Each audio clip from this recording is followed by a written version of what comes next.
Pemirsa, 4 tenaga kesehatan RSUD Jasamen Saragih, Kota Pematang Siantar, Sumatera Utara ditetapkan sebagai tersangka penistaan agama. Penyebabnya, keempat nakes pria memandikan jenazah wanita positif COVID-19.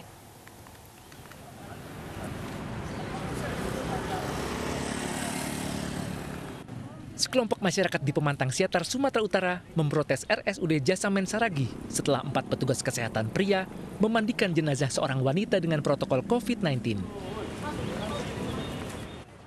Kasus ramai setelah viralnya video milik Fauzi Munte yang memprotes rumah sakit karena jenazah istrinya tidak ditangani sesuai syariat Islam, yaitu dimandikan 4 pria yang bukan muhrimnya. Sementara menurut pihak rumah sakit, tidak ada petugas wanita untuk memandikan jenazah secara protokol COVID-19. Kasus ini telah dilaporkan ke polisi dan keempat petugas kesehatan menjadi tersangka pidana praktik kedokteran dan penistaan agama. Kasusnya pun akan disidangkan. Untuk 4 tersangka yang kita tetapkan, ada 4 yang terlibat dalam pemandian jenazah. DAA, 2 RE, 3 ES, 4 RS. Keempatnya adalah pegawai Badan Layanan Umum Daerah Rumah Sakit di Kota Pematang Siantar. Nah, jadi keempat tersangka sampai saat ini belum kami tahan karena yang bersangkutan masih digunakan tenaganya.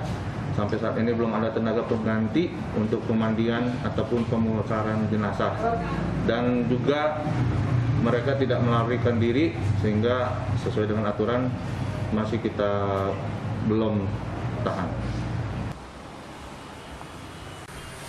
Keempat tenaga kesehatan yang menjadi tersangka kini terancam hukuman penjara 5 tahun. Dari Pematang Siantar, Sumatera Utara, Dharma Setiawan, iNews melaporkan. Pemirsa, kami baru saja mendapat informasi bahwa kasus 4 nakes yang memandikan jenazah dihentikan penuntutannya. Dan penghentian tersebut karena tidak cukup bukti. Kejaksaan Negeri Pematang Siantar, Sumatera Utara menghentikan penuntutan terhadap kasus dugaan penistaan agama yang dilakukan 4 tenaga kesehatan. Dan menurut Kejaksaan tidak cukup bukti untuk melakukan penuntutan terhadap 4 tenaga kesehatan yang dituduh melakukan penistaan agama. Sebelumnya, 4 tenaga kesehatan yang bertugas di bagian pemulasaran jenazah ditetapkan sebagai tersangka penistaan agama dan melanggar Undang-Undang Praktik Kedokteran. Di muka umum di sini, kalau menurut pendapat dan alasan-alasan untuk kepentingan penuntutan tidak terdapat cukup bukti. Selanjutnya, mengingat 1. Ketentuan yang diatur dalam pasal 14H untuk pasal 140 ayat 2 Kitab Undang-Undang Hukum Acara Pidana menetapkan 1. Menghentikan penuntutan perkara pidana atas nama terdakwa Dedi Agus Afrianto dan kawan-kawan karena tidak terdapat cukup bukti. Kami ulangi, tidak terdapat cukup bukti. Kedua, surat ketetapan ini dapat dicabut kembali apabila di kemudian hari terdapat alasan baru yang diperoleh penuntut umum. Kedua, ada putusan pra-peradilan atau telah mendapat putusan akhir dari pengadilan tinggi yang menyatakan penghentian penuntutan tidak sah. Ketiga, turunan dari surat ketetapan ini diberikan kepada yang bersangkutan, keluarga, ahli waris untuk dapat dipergunakan sebagaimana mestinya. Polisi meringkus warga negara Rusia yang merupakan buronan Interpol bernama Andrew Ayer alias Andrei Kovalenka. Andrew ditangkap bersama kekasihnya di sebuah villa di kawasan Kuta Utara, Bali.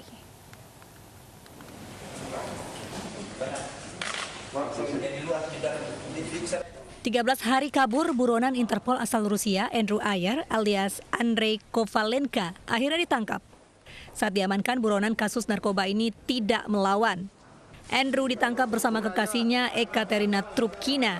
Kekasih Andrew turut diamankan lantaran diduga terlibat dalam pelarian. Kedua DPO warga negara Rusia ini ditemukan di salah satu villa di kawasan Jalan Umalas, Kuta Utara, Bali. Keduanya kemudian langsung dibawa ke kantor imigrasi kelas 1 khusus TPI Ngurah Rai, Bali. Didapat informasi kedua DPO warga negara Rusia tersebut sudah pindah lokasi, pindah villa di daerah kawasan Jalan Umalas.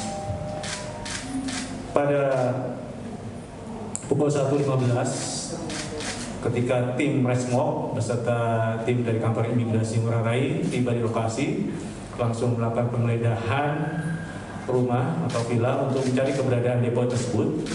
Dan tepat pukul 1.30 tim berhasil menemukan kedua DPO tersebut.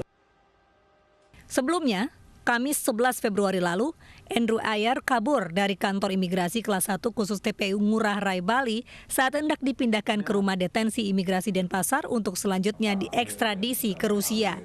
Andrew kabur dengan bantuan kekasihnya Ekaterina Trubkina yang berpura-pura membesuknya. Andrew Ayer alias Andrei Kovalenka selama ini masuk dalam daftar buronan Interpol karena diduga menjadi bandar narkoba di negara asalnya. Andrew kemudian melarikan diri ke Indonesia namun ditangkap Satres Narkoba Polresta Denpasar 1 Oktober 2019. Dari Badung, Bali, Bagus Alit Sidi, iNews melaporkan. Sebelumnya, pemirsa, Andrei Kovalenka kabur dari kantor imigrasi kelas 1 khusus TPI Ngurah Rai Bali pada 11 Februari lalu. Warga negara asal Rusia tersebut memanfaatkan kelengahan petugas untuk melarikan diri.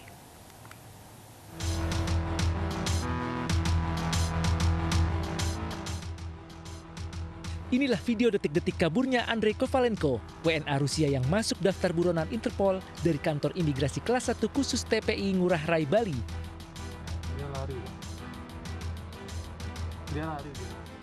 Ia berhasil kabur saat merampungkan proses administrasi pemindahan ke rumah detensi imigrasi Denpasar. Kovalenko kabur diduga dibantu kekasihnya, Ekaterina Trubkina, yang tengah menjenguk.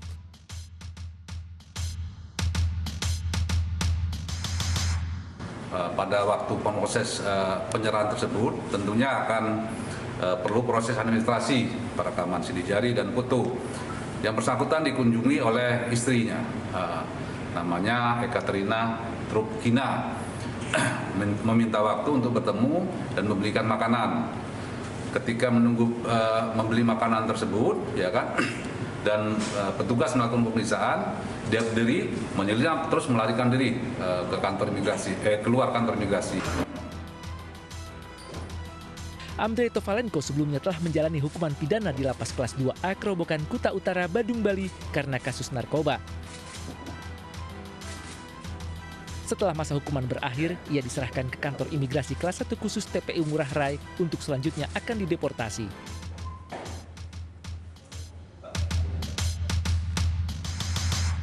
Dari Badung, Bali, Bagus Alit, iNews melaporkan. Dua tahanan Polsek Pontianak Utara kabur setelah melubagi dinding sel dengan sendok besi yang ditajamkan. Namun pelarian keduanya tak berlangsung lama karena mereka dibekuk kurang dari 24 jam.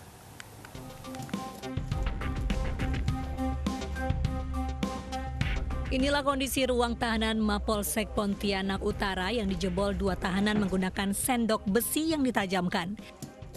Keduanya berhasil melarikan diri. Namun pelarian mereka tak berlangsung lama. Jajaran Polsek Pontianak Utara bergerak cepat menangkap keduanya kurang dari 24 jam. Keduanya ditangkap di tempat yang berbeda, yaitu di Kecamatan Batu Layang dan Sungai Pinyuh. Mereka menggunakan besi yang diluncingkan, ini yang digunakan untuk mengikis tembok yang ada di Polsek, tahanan Polsek. Berapa lama mereka merencanakan ini, Pak? Mereka merencanakan 1 hari saja. 1 hari saja mereka merencanakan. Kini kedua tahanan kembali diperiksa intensif dan terancam hukuman yang lebih berat. Sementara itu, belasan tahanan lainnya diungsikan ke ruang tahanan Mapolresta Pontianak Kota sambil menunggu renovasi ruang tahanan yang jebol. Dari Pontianak, Kalimantan Barat, Yuniardi, iNews melaporkan. Gabriela Larasati penuhi panggilan polisi atas kasus video asusila mirip dirinya yang menghebohkan masyarakat. Selama proses pemeriksaan, Gabriela berkomitmen akan bersikap kooperatif.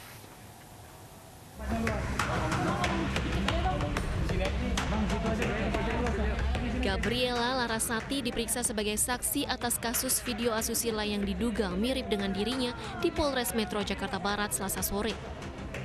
Gabriela diperiksa selama 5 jam dengan 31 pertanyaan. Usai pemeriksaan, Gabriela diperbolehkan pulang oleh pihak kepolisian. Namun dirinya enggan berkomentar atas pemeriksaan ataupun kasus yang menimpa dirinya. Dan kita percaya pada penyidik itu kerja profesional. Nanti kita nggak akan banyak bicara di sini karena masih ada kepentingan dari klien kami, kegiatan lagi yang lain dan sudah cukup lelah. Jadi permisi kami mau jalan dulu. Statusnya sebagai saksi dikarenakan ini masih proses penyelidikan, ya. Cuma nantinya kita akan mengambil keterangan dari keterangan pihak-pihak lain sehingga nantinya untuk terkait dengan proses berikutnya nanti akan kita pertimbangkan dari keterangan saksi-saksi lainnya juga. Gabriela berjanji akan bersikap kooperatif selama proses pemeriksaan. Selain itu, pihak penyidik akan memanggil beberapa saksi lainnya dalam waktu dekat. Dari Jakarta, Sofyan Firdaus, iNews melaporkan. Sebelum dihebohkan dengan video mesum mirip artis Gabriela Larasati, publik terlebih dahulu geger kasus video asusila penyanyi Gisela. Gisel dan Michael Yukinobu de Freitas ditetapkan sebagai tersangka dan harus menjalani wajib lapor. Video asusila berdurasi 19 detik beredar di media sosial November 2020. Salah satu pemeran dalam video disebut-sebut mirip penyanyi Gisela Anastasia. Polisi kemudian memanggil Gisel untuk dimintai keterangan sebagai saksi. Pemeriksaan dilakukan setelah polisi menangkap 2 tersangka penyebar video. Polisi menyebut motif kedua tersangka untuk menaikkan jumlah pengikut di akun media sosial mereka.